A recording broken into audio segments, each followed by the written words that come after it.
Yeah, that's why we changed the name of the company to Axon a few years ago, because TASER is a sledgehammer brand associated with our less lethal weapons. That's where we started. That got us into body cameras to basically help protect the public and police by preserving a factual record of what they did. And then from there, we got into cloud software to manage all the data, and then the business just exploded. So today, we're the market leader in in-car video, obviously body cameras, record management systems, and drones and robotics through their partnerships or first-party things that we do. We're, I think, the largest virtual reality training business in public safety, and now we're also expanding into adjacent markets. Any enterprise that has a security function has to be able to communicate with their local police, and you can either do that through an old school 911 call, or we have a number of tools on our platform that allow you, for example, if you're a school or a business, to share your security cameras in an emergency with police. So if you have something like an active shooter, you're not trying to describe it over the phone. You can immediately give video access to law enforcement at your control. You can shut it off when it's not necessary. And then, of course, we're layering artificial intelligence on cross of this entire enormous network of sensors so that we can try to make everybody a little bit safer. But also doing it in a way that is very cautious about privacy to make sure we're doing this in a way that doesn't create, out of control surveillance. Rick, your investors will know, analysts will know, but not everyone is familiar with your founding story, which is intensely personal. Give us a quick recap of that and tell me if you still see the company's mission, which is cutting police gun deaths, as realistically achievable in say, this decade. Yeah. So I started this, I was in business school in Europe, and I was having dinner with some people there who were, we were all talking about our hometown, and they said, I would never go to America because of all the gun violence.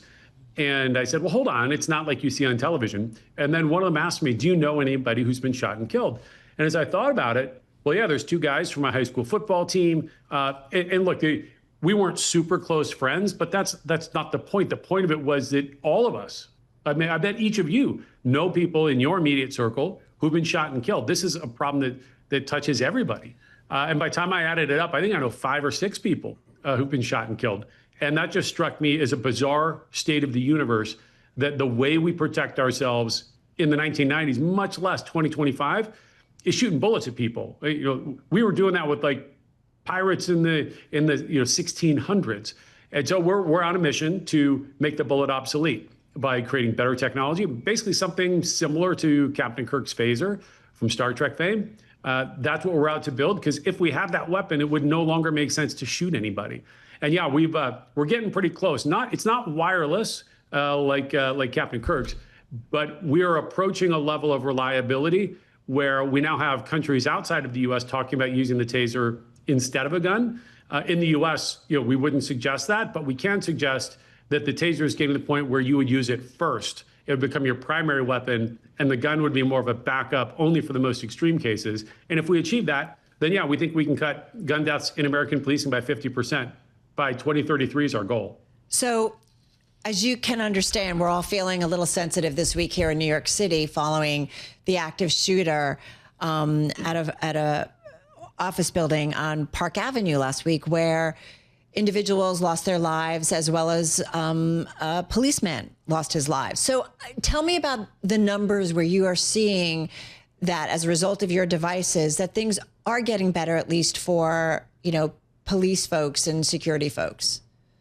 Well, we have not yet bent the curve, meaning we're not seeing the numbers coming down, because the overall trend is still slowly inching upward, although this year it's lower than last year. But I think it's premature for us to claim that is our effect yet.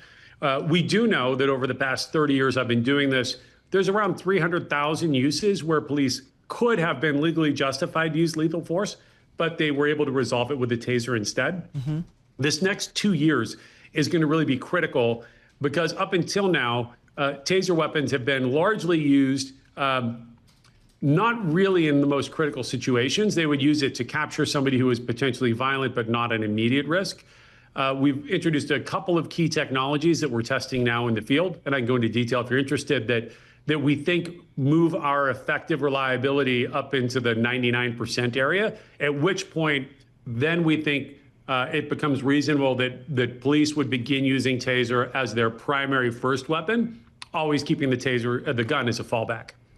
Rick, you mentioned business school in Europe. I guess you went to school in Belgium before Chicago, but you studied first neuroscience at Harvard. How does that kind of background influence your decisions today at a company that, you know, touches so many nerves? Yeah. Well, I mean, the whole name of the company, Axon, is a little bit of neurobio geek speak, because the axon is the name of the long nerve fibers that connect your brain to your muscles. And indeed, it touches a number of ways. When I first wrote my college application, and actually showing my son, I had a copy of it. They asked, what do you want to do with your life? And I said, I wanted to build robotic limbs. And it was like Luke Skywalker's, robotic hand. I love this idea of a machine that can interface to the human body and almost become a part of you. Then after this incident and my interest rising in gun violence, I took a different turn. Instead of building a machine that your brain could control, I build machines that control your body through your nervous system. I mean, that's what a TASER does. We plug in, we tune this electricity so that it overwhelms communication, and you have something that looks like a seizure because we're flooding your nervous system with electrical energy. Your muscles lock up. I just saw 5 people volunteer here in my office this morning. It is a temporary effect, but it's extremely debilitating. And then if we think about the other parts of our business, when we got into the camera business, we realized the cameras themselves are kind of interesting, but it's not nearly the business that if we can connect all these sensors together and begin to think of this like a giant neural network, like for a police department like an NYPD with, 35,000 officers, what if we could begin to have live data feeds that would enable command and control in more real time, so we could identify, hey, this situation is escalating, let's send reinforcements before the officer even calls over the radio. Or we might even identify things like, hey, this situation over here is spinning out of control. If you think about all the horrible, policing situations like George Floyd over the past 10 years, I believe now that any one of those could be detected with AI running on the audio video feed of a camera. And that is a capability that we're building now. We do have live feeds now, but to have live feeds being AI monitored in real time, that'll happen in the next 12 months. And I think that's going to be a huge boon to make policing more effective, safer, and to help agencies identify if a situation's spinning out of control, so they can intervene now instead of prosecuting somebody tomorrow if something wrong is happening. How much of your business is governments? And I'm just curious, it does feel like there's going to be some municipalities under pressure in terms of funding, and I'm just curious how that could play into impact demand at your company. Yeah, so we're still majority government business, but the fastest growing segment is enterprise. And so the enterprise security is 2 to 3 times larger than public, policing in the United States in terms of manpower. And so there's a huge opportunity there. But if I come back to your question about municipal policing, I remember the 2008 financial crisis and others. And what we have found is if you look at a police agency, the majority of their spend is on cops, cars, and gas.